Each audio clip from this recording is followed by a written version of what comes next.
পাকিস্তানে এবার উলটপুরাণ। এতদিন হিন্দু এবং খ্রিস্টানদের ধর্মীয় স্থানের ওপর করা হয়েছিল আঘাত। এবার ৩টি মসজিদ গুঁড়িয়ে দেওয়ার অভিযোগ উঠল। মসজিদগুলি আহমেদাদি সম্প্রদায়ের বলে জানা গিয়েছে। মসজিদগুলো পুলিশের সামনে ভেঙে ফেলা হয়েছে বলে দাবি করছে আহমেদাদি সম্প্রদায়ের মানুষজন। জানা গেছে, পাকিস্তানের আহমেদাদি সম্প্রদায়ের মানুষজন নিজেদের মুসলিম বলে দাবি করলেও তা মানতে নারাজ সংখ্যাগরিষ্ঠ মুসলিমদের একাংশ। ১৯৭৪ সালে পাক সংসদ আহমেদাদি সম্প্রদায়কে অমুসলিম হিসাবে ঘোষণা করে। সেই সঙ্গে এই সম্প্রদায়ের মানুষজনদের ইসলাম ধর্ম প্রচার এবং হজযাত্রার উপরও জারি করা হয় নিষেধাজ্ঞা। বর্তমানে পাকিস্তানের প্রায় ১০ লক্ষেরও বেশি এই সম্প্রদায়ের মানুষের বসবাস।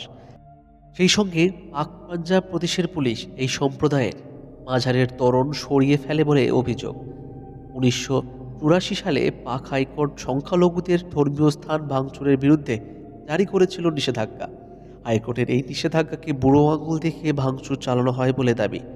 পাক সংবাদ মাধ্যমটির প্রতিবেদনে আরও দাবি করেছে যে মসজিদগুলো ভাঙচুরে সামিল হয়েছিল তেহরিকে লাব্বাই পাকিস্তান। পাঞ্জাবের শেখুপুরা, বাহাওয়ালনগর এবং বাহাওয়ালপুরে আহমদীদের সম্প্রদায়ের ৩টি মসজিদে হামলা চালানো হয়েছিল। এছাড়াও চলতি বছরে আহমদী সম্প্রদায়ের একাধিক উপাসনার স্থান পুলিশের মদতে হামলা চালানো হয়েছে বলে অভিযোগ। তাদের উপাসনা স্থান ভাঙচুর নিয়ে পুলিশের ভূমিকার ক্ষোভ প্রকাশ করেছে এই সম্প্রদায়ের মানুষজন। পাকিস্তানের নাগরিক হয়েও তাদের মৌলিক অধিকারের ওপর আঘাত করা হয়েছে বলে অভিযোগ করেছে তারা। মসজিদ ভাঙচুরের ঘটনায় নিন্দায় সরব হয়েছে পাকিস্তানের মানবাধিকার সংস্থাগুলি। সুরক্ষা দেওয়ার জন্য লাহোর হাইকোর্ট নির্দেশ থাকা সত্ত্বেও তা না মানায় আদালত অবমাননা হয়েছে বলে মনে করেছে তারা। পাকিস্তানে আহমদী সম্প্রদায়ের অবস্থা দিন দিন করুণ হচ্ছে বলেও সংস্থাগুলোর তরফে উদ্বেগ প্রকাশ করেছে তারা। এ ব্যাপারে পাক সরকারকে প্রয়োজনীয় পদক্ষেপ নেওয়ার জন্য মানবাধিকার সংস্থাগুলোর তরফে করা হয়েছে আবেদন।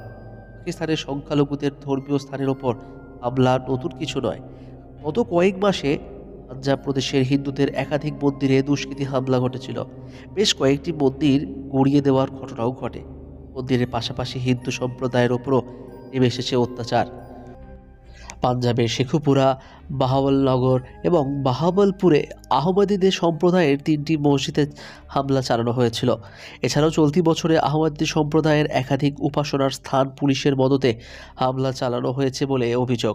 তাদের উপাসনা স্থান ভাঙচুর নিয়ে পুলিশের ভূমিকার ক্ষোভ প্রকাশ করেছে এই সম্প্রদায়ের মানুষজন। পাকিস্তানের নাগরিক হয়েও তাদের মৌলিক অধিকারের ওপর আঘাত করা হয়েছে বলে অভিযোগ করেছে তারা। মসজিদ ভাঙচুরের ঘটনায় নিন্দায় সরব হয়েছে পাকিস্তানের মানবাধিকার সংস্থাগুলি। সুরক্ষা দেওয়ার জন্য লাহোর হাইকোর্ট নির্দেশ থাকা সত্ত্বেও তা না মানায় আদালত অবমাননা হয়েছে বলে মনে করেছে তারা। পাকিস্তানে আহমদী সম্প্রদায়ের অবস্থা দিন দিন করুণ হচ্ছে বলেও সংস্থাগুলোর তরফে উদ্বেগ প্রকাশ করেছে তারা। এ ব্যাপারে পাক সরকারকে প্রয়োজনীয় পদক্ষেপ নেওয়ার জন্য মানবাধিকার সংস্থাগুলোর তরফে করা হয়েছে আবেদন। পাকিস্তানের সংখ্যালঘুদের ধর্মীয় স্থানের ওপর হামলা নতুন কিছু নয়। গত কয়েক মাসে পাঞ্জাব প্রদেশের হিন্দুদের একাধিক মন্দিরে দুষ্কৃতী হামলা ঘটেছিল। বেশ কয়েকটি মন্দির গুঁড়িয়ে দেওয়ার ঘটনাও ঘটে। মন্দিরের পাশাপাশি হিন্দু সম্প্রদায়ের ওপরও নেমে এসেছে অত্যাচার। অভিযোগ উঠেছে ধর্মান্তরকরণেরও।